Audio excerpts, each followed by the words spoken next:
What's up, y'all? Mankini here with Mankini TV, and I'm finally sitting down with Dana Dentata. It's Mankini TV. Yeah, baby. It's my show. Daddy loves you. Dana, what's up? Chillin'. Chillin'. You're chilling at the Gathering of the Juggalos. Yes. This is your first time here. It's my second gathering, but my first time performing. So you've actually been here simply as a Juggalo attending. Yes. I went to fucking 2019 in Indiana. Yes, that is correct. Yeah. Yes. Oh. It was really good.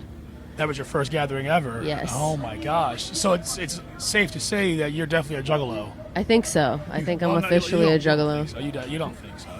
I think you are. I think I'm officially a juggalo Not now. officially. You always were. You just didn't know it yet. Yeah. You just didn't. In 2019, you probably were unsure, but like. No, deep I down- knew then. Oh, you did know then. Yeah, All I'd right. go see ICP by myself in Toronto. Oh well, I mean, Years that's, ago. that solidified it then. You should have been no questions ever. Yeah, I got my fucking shirt from then, so I've got my fucking receipts, my juggalo receipts. We don't need any receipts. Listen, when it comes. That's why I fuck with juggalos, because they don't fucking need receipts. Actually, yeah. they don't. Give a damn it's like, about no oh, receipts. you're a juggalo? Yes, you are. That's Exactly. how it should be. And that's how it always is here, and I think that's the best part. One of the things I talk about a lot in these interviews with people is juggalos are really like, you down? All right, you're cool. Yeah, exactly. Don't be a dickhead. Don't be a racist. Don't be a misogynist or sexist. You're good to go here. You're good to go. We'll accept you. You say you're a juggalo, that's fine. There's nothing. Yeah. You sure you're a juggalo? Like we're not sizing you No. up and show me all the shirts you've got.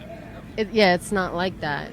I was laughing about that last night, thinking about like I was in a metal band when I was a teenager, and like people are like, oh, like what albums do you know? What songs do you know? Like all this shit, and like it's like It's that weird gatekeeping. And like Yeah. that shit that just happened with Stranger Things when all those people were like, oh, little kids found Metallica because Yeah. of like, who cares? Like, what who does gives it a matter? shit? Yeah, Let people find music. However they find it, let them find it. Yeah. People need to enjoy music. yeah.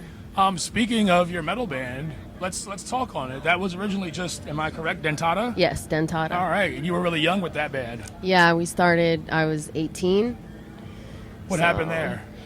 We played shows for like a couple years. We recorded 2 albums, and like the guy who was supposed to put out the vinyl, like just drug it out for like months, and then we ended up just like breaking up. My drummer wanted to be a painter, like all this stuff, and so we actually never even released music ever. We only were known for our live shows.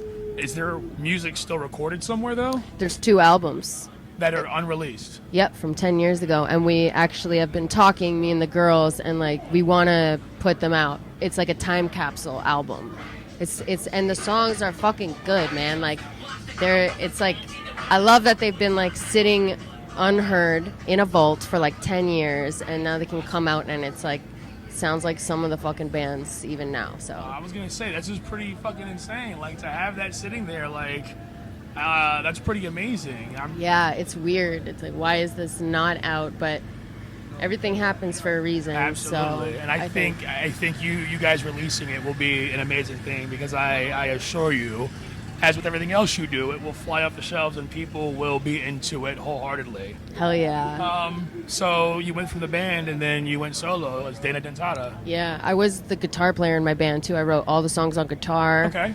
So I'm stoked we're going to do a reunion show at some point, because I want to fucking rip guitar on stage.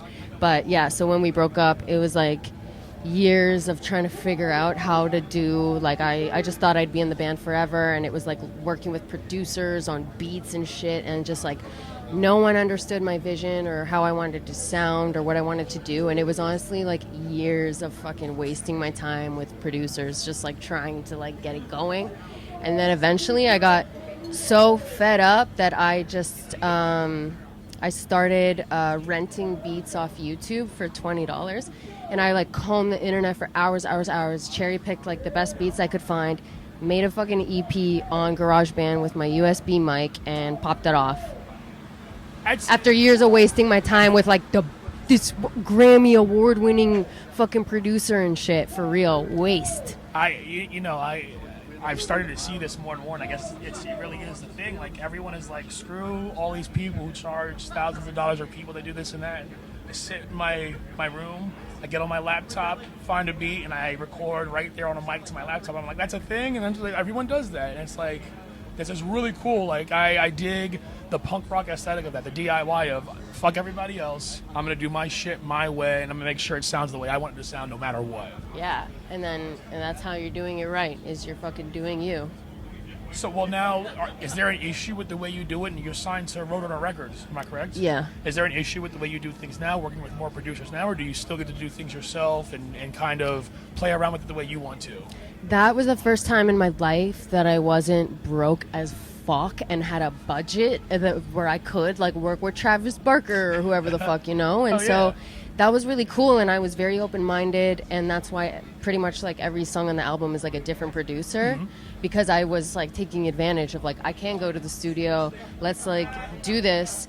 And after that, all I want to do is sit alone in a garage with my fucking garage band and my USB mic. After that whole experience, like, it was a good experience, but all I want to do is make music alone in a garage, and that's like all I see, and I want to produce it myself. Like, it's time for me to make my own. Do this 100%, all you. Yeah. All facets and avenues are all controlled by you. Yes, like I recently toured with Peaches, and I've always just written myself off like, oh, I played guitar, I never learned how to produce, like there's no point. And then I read Peaches wrote and learned how to produce and everything, The Teachers of Peaches, when she was 33, and like didn't figure it out until later. And then it's like that was her groundbreaking album that changed so many people's lives. Absolutely. And I'm like, why am I writing myself off? Like, and I've never found like my person, you know, like my partner producer, and I'm like, maybe it's me.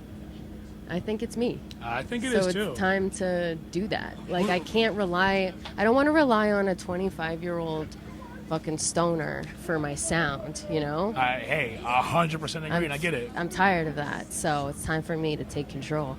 Please do, and I don't mean that in a bad way. I don't, please, take control. You need to, but no, seriously, I totally get that. I think that's where it should be. I do this with this show. A lot of this is really about people like yourself. There's this idea, this thought that musicians or actors, whoever, just they're larger than life, and you're not a normal person. You don't have thoughts, ideas, and you don't have opinions, and you don't do things the same as everybody else. What you do, yeah, you make music.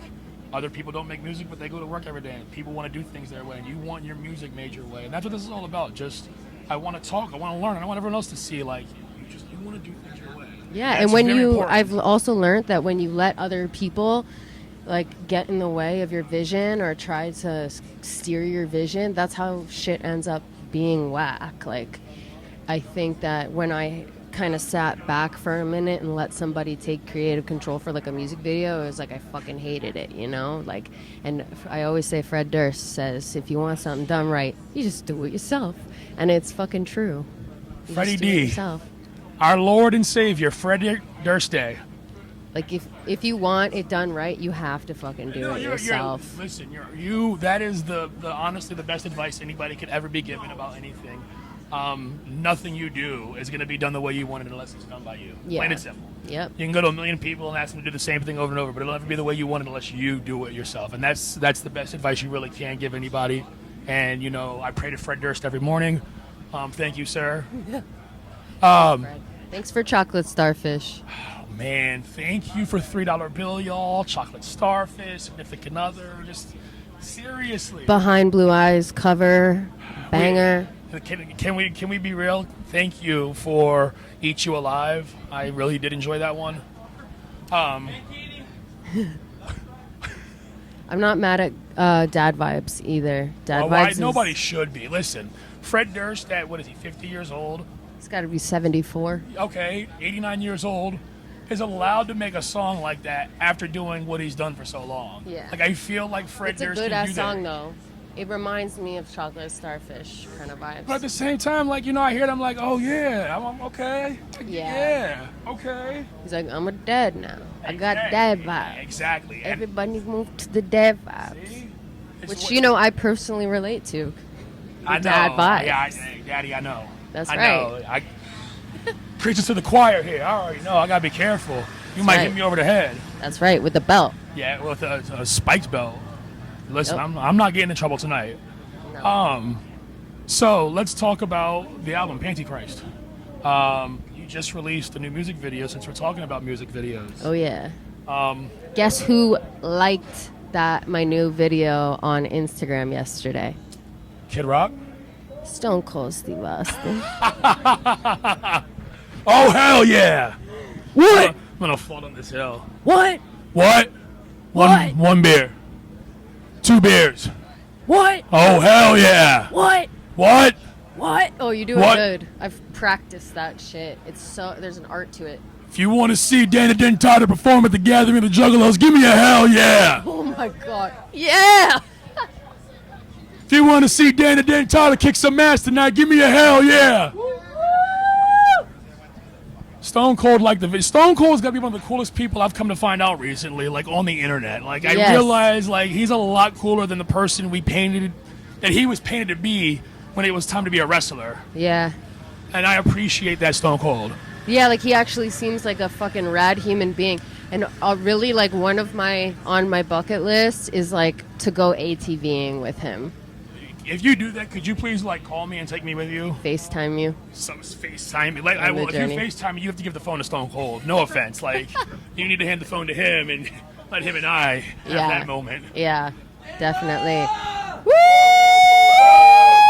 It is getting wild out here.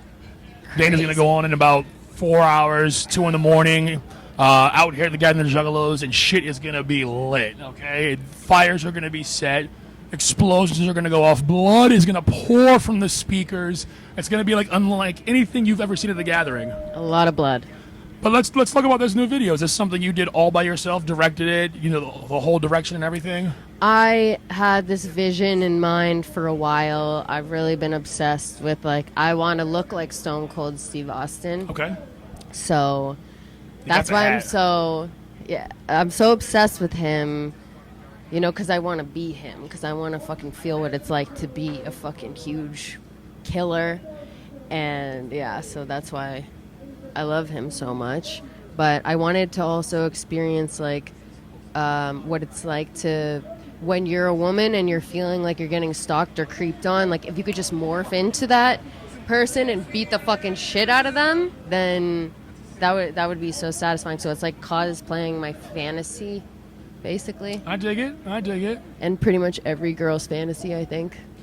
Well, you know, and I've touched on this in other interviews I've had with other women on the show, and it's one of those things we talk about a lot, and it's just really weird. We live in a time where we still police women and their bodies as opposed to protecting them and policing the men around them. Yeah. It's a really weird thing, and I always wonder, you know, it's got to be a terrifying feeling to know that if you leave and go out somewhere late at night that like anything could happen. And it's like, what the hell? And now I'm subjected to whatever may be, and somehow it's gonna get blamed on me as well. Like it's just it's disgusting and it's terrible. I know, it's fucked up.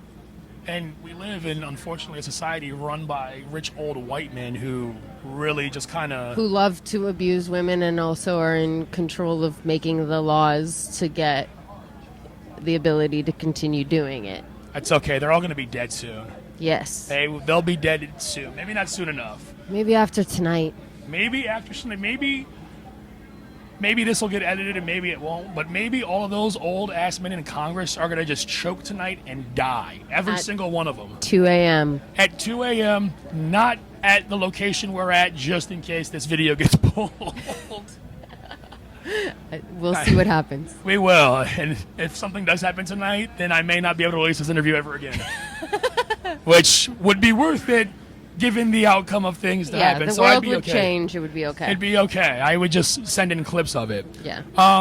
So let's talk about Pantychrist real quick, if you're down. Let's talk about Always. the cover and a little controversy that happened afterwards when someone else released an album Yeah. with some similar prosthetics and makeup.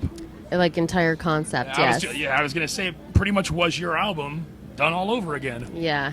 So that Pantychrist to me is about like healing the womb and healing this area and making it like pure after so much trauma. And I felt like the album, it was like changed my whole life, you know? Like I was like in therapy and like wanted this album to like break through so I could finally like not be a traumatized fucking person and like Absolutely. know who the fuck I am and understand myself and like having PTSD and all that shit. And so to me, the album was like painfully like giving birth, and the album is like I've been like gestating it inside of me like my whole fucking life.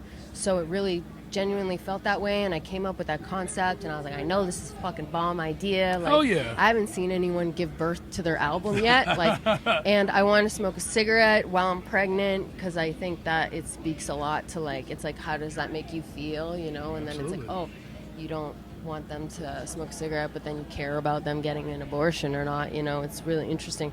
So yeah, I did that, and the girl who did the prosthetics of my belly and put it on was the same person who then went and did that on Lil Nas. Like, the same person who like painted and glued my body fucking went and did that. The exact same thing. Who, like, his creative director apparently is like known for taking things. He's been called out for it before. Really? Yeah, like FK Twigs got an apology from him because he ripped off her video, and I thought it was blatantly fucking obvious what was going it was on. absolutely. Like the video, the pictures, like making it his like baby. Absolutely. He didn't think of that himself. The whole thing literally felt like someone was like, I like what she's doing, and we're not even going to do the whole, hey, copy my homework and make it different. We're just going to copy the homework and let the teacher catch us. Yeah, because it was a really good fucking idea. Absolutely. And look at what press it got for him. Like, yeah, I get it. But what I think is whack is he should have been like, yo, this inspired me, and I want to like break you off a piece or something. And I would have been stoked for him, you know? Something then. Like, people are just thinking I'm a messy bitch and like, oh, he's LGBT, so like you're coming after him. And it's like, it has nothing to do with anything other than artist to artist. And this is like my entire life being fucking raped and shit as a woman, overcoming that, and a man stole it. And then I got crucified for speaking out about it and standing up for what I've fucking been through, you know? So it really hurt. It was really painful. So you never got an apology or anything? No one contacted you? No, no, not a single thing. Not a word. Well, I mean, what does he give a shit, you know? Well, of course. And like I talked to a lawyer about like, could I do anything about this? Like, I also wanted to know, like, what do I own that's mine? You know what I mean? 'Cause Absolutely. What is yours? What do you? as an artist, it's like, okay, if I put like this piece out, it's like, is that mine or not? Apparently it's not. I want to learn what these fucking rules are so this can stop happening to me. So I like went to go see him, and then that lawyer ended up like, I wasn't able to do anything because Warner Music owned that art because it was part of the album deal. So they didn't want to do anything about it. They didn't, and the lawyer wanted the clout of his name being in some kind of lawsuit. He planted the story that I was suing him across fucking everything. And that's when all that came out. Yes. And I saw you were like, yo, this isn't true. And I said, this isn't real, man. Yeah. Like, I'm not even allowed to. Like, I can't even do this. And I got all this hate, and it was so whack, and yeah, just all around crazy. Well, I'm sorry that had to happen because I don't know personally, but I totally understand like the stealing of the art. It's a terrible thing. And you made a good point there. You know, this guy, we're not going to talk about the LGBTQ community, but this guy stole the artwork from you and made it his own. So he took it from this woman, and now it's his now. And guess what? He gets all the credit for it now, and it belongs to him now. And you've just been robbed of all of that. And Yeah. what you had done, it's not fair. Like you said, it's not right. Something should be done. So Yeah, it was like, oh, this important thing to you is not fucking important at all. And I think that's the other side of it is there's no way that what he was doing with the album and that concept was as important to him as it was actually to you and what Yeah. you were envisioning for it. Absolutely And not. so- And like, let's also think about like how fucking privileged he is. You know what I mean? Absolutely. Like, he's not fucking carrying his fucking bags in the airport and struggling with anything, you know? So Absolutely. he's taking from someone who is grinding and struggling and doing this for positive reasons, for healing for myself and others, and like, it's poisonous what he did, and that's fucking shameful, I think. You And I'm just glad. say you're sorry. Yeah, even that. Just say you you're know? sorry. That could be a start. Or like break me off fucking at least 10K or something. Like That'd it's be the real not that deal. hard. It's really not to just like. Then I wouldn't have cared. You know what I mean? It would No, have been the absolutely. respect, the exchange of respect. No, absolutely. The whole, hey, listen, I like what you did. I'm going to do the same thing. I'm going to pay you some money to license what you did for my album now. I'd be about it. But I'm glad you brought it up because a lot of people, I think, like just don't want to talk about anything that isn't like fucking a vibe or whatever. And it's like, no, this is real shit that really fucking mattered and it really affected me. Your life is a vibe. Yeah. Your experiences are a vibe. So the vibe is going to be whatever you're going through, have gone through, and may end up going through. So, I mean, we're going to jump right into this whole Lil Nas thing because it was fucked up, and you definitely deserve to have your voice heard on that and speak up about your artwork being stolen from you by this guy who, you know, got to go and do it, and now he blew up with that, and you're like, well, what about me? Like, man, Yeah, my and you album. know, the booking agent I had at the time, he was like, oh, no one wants to go on tour with you now because you did that. And I'm like, well, I don't want to go on tour with anyone who has a problem with me standing up for my entire art concept of, like, rape healing being stolen from me. That's fucked. That's a real dirty game to kind of turn around and try and blame it on you in a way. Like, hey, by the way, now bands don't want to tour with you. Like, oh, excuse me? Like, Yeah. how about fuck them? So, like, I'm canceled because I tried to stand up for myself because someone stole from me. All right, cool. Let it Dana happen. Dentata is not canceled here on Mankini TV or at the Gathering of the Juggalos or anywhere else that ICP might Anywhere, play. fucking period. As a matter of fact, Dana Dentata is going to play wherever the fuck she wants. It might be the parking lot of a Kroger in Detroit or a motherfucking Giant Eagle in Scranton, PA. It doesn't matter because she's going to do what she wants and you're not going to stop her. Plain and simple. Facts. Man, I don't know where to go from there because I feel like the mic just got set on fire. I know, I'm heated. Ooh. I gotta ask you, this isn't your first foray into doing a performance with Juggalos or with ICP. You've been to the Gathering as well, you said. What's the craziest thing you've seen amongst the Juggalos? Oh my god. There was like a girl upside down on the barricade getting eaten out. That was amazing. I mean, literally every fucking thing I see, like I like look on the ground and see all the whippets like at the stage. I'm like, that's fucking incredible. Like every person that walks by, I'm like, you are fucking incredible. Like that's what I love about it here is like every moment is that. Everybody is that. Everything you see is wild. It's the last free space in America. Yeah, it This feels is that it. way. This is that one last true space you can come, be yourself, exist, and live freely without a care in the world that someone's going to judge you or hurt you for anything that you're doing here, as long as you're A not good harming person. anyone else. Yeah. It's all about be a good person. Yeah, just you be a come here fucking and do decent whatever human you being. want. You got butt naked people wandering around, and you know. Yeah.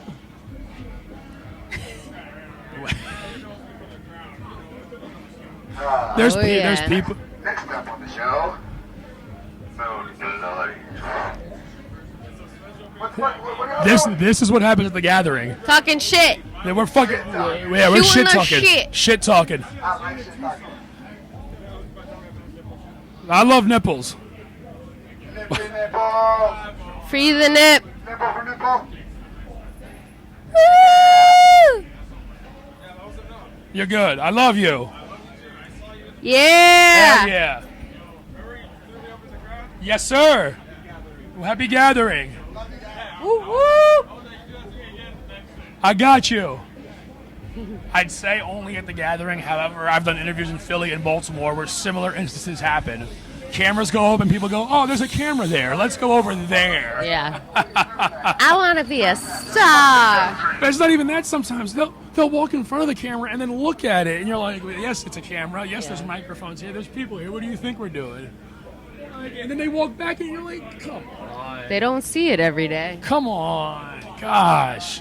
Can we talk about Kid Rock real quick? Yes. Can we talk about so Kid Rock's another one that ends up in my interviews a lot. So I told you this before the camera started rolling. Is you kind of get brought up a lot. A lot of people I talk to, you're highly respected and loved amongst a wide spectrum of genres and bands. Like, people respect and love you, your music, your work, and your ethics. So we're constantly talking about you, which I think is really cool because I've actually been trying to talk to you on camera for a couple years now. Like, I love your music. I love you, like what you do and who you are. And so you are this really cool person, this amazing spirit with this amazing story.